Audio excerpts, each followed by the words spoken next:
আজকে আমাদের বাংলাদেশ জাতীয়তাবাদী দল বিএনপির ভারপ্রাপ্ত চেয়ারম্যান জনাব তারেক রহমান সাহেবের সভাপতিত্বে বাংলাদেশ জাতীয়তাবাদী দলের জাতীয় স্থায়ী কমিটির জরুরি সভায় নিম্নে বর্ণিত প্রস্তাব গৃহীত হয়েছে, যেটা আমি আপনাদের সামনে পাঠ করে শোনাচ্ছি।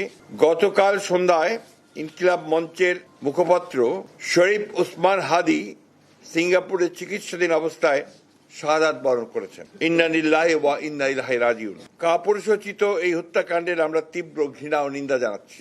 অবিলম্বে হত্যাকারীদের গ্রেফতার ও বিচারের জন্য আমরা আবারও দাবি জানাচ্ছি।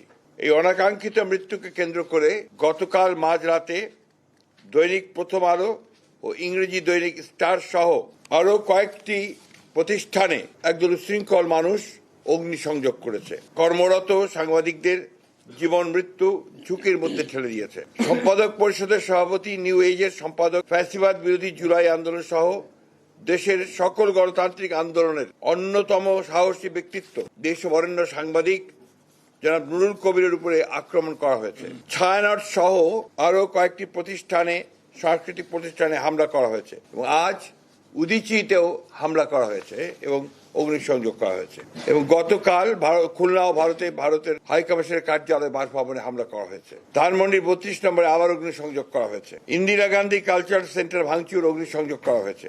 উত্তরাতে 32টি দোকান ভাঙচুর ও আওয়ামী লীগ নেতার বাড়িতে অগ্নিসংযোগ করা হয়েছে। সবচেয়ে মারাত্মক ধর্ম অবমাননার অভিযোগ এনে ময়মনসিংহে এক হিন্দু যুবককে গাছে ঝুলিয়ে পিটিয়ে হত্যা করা হয়েছে, আগুন দিয়েছে। চট্টগ্রামের মহিউদ্দিন চৌধুরীর বাসায় আবার অগ্নিসংযোগ করা হয়েছে, ভাঙচুর করা হয়েছে। বীর বাহাদুরের বাড়িতে চট্টগ্রামে অগ্নিসংযোগ করা হয়েছে। রাজশাহীতে ডেইলি স্টার প্রথম আলোর কার্যালয়ে ভাঙচুর করা হয়েছে।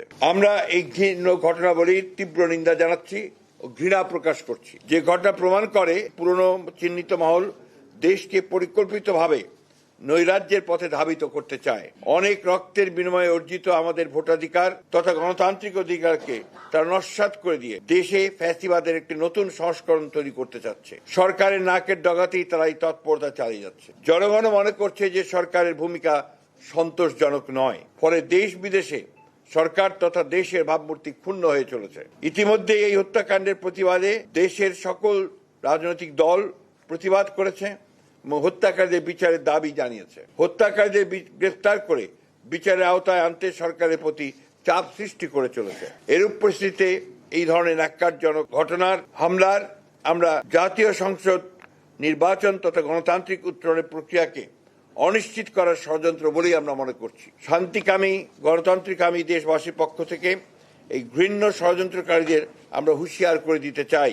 এত রক্তের বিনিময়ে অর্জিত আমাদের দেশকে আমরা ধ্বংস করতে দিতে পারি না। এই অপশক্তিকে ঐক্যবদ্ধভাবে রুখে দিতে হবে। এই ষড়যন্ত্র প্রতিহত করতে নৈরাজ্য বিরোধী সকল রাজনৈতিক সামাজিক শক্তির আজ ঐক্যবদ্ধ হওয়ার কোনো বিকল্প নাই। যে ঐক্যের মাধ্যমে আমরা ফ্যাসিবাদের পতন ঘটিয়েছি এবং অন্তর্বর্তীকালীন সরকার ও জাতীয় নির্বাচন আদায় করেছি, তারই ধারাবাহিকতাতে আমরা সকল দেশপ্রেমিক শক্তিকে আজ আবারও ঐক্যবদ্ধ হওয়ার আহ্বান জানাচ্ছি।